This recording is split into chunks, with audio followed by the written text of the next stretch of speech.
হামিদ তো বাসা থেকে বাড়ি দিত না যদি না ওয়াকার গ্রিন সিগন্যাল দিত।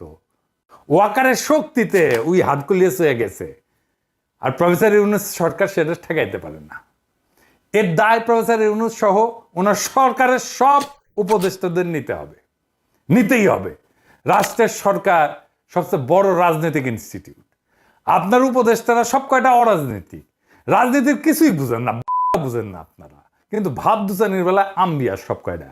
তাই রাজনীতিটা করিচ্ছে ওয়াকার।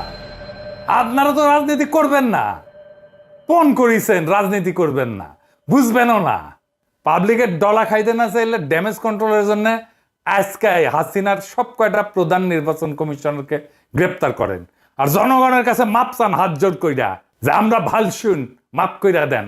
আর শিরিন শারমিন তো এখনো দেশে আছে, শোনা যায় ওয়াকারের তত্ত্বাবধানে আছে। ওরে ধরেন না কেন? হাসিনা রেজিমে তো সে থার্ড মোস্ট ইম্পর্টেন্ট পার্সন ছিল, নাকি ওয়াকারের জিম্মায় আছে জন্য 7 খুন মাপ?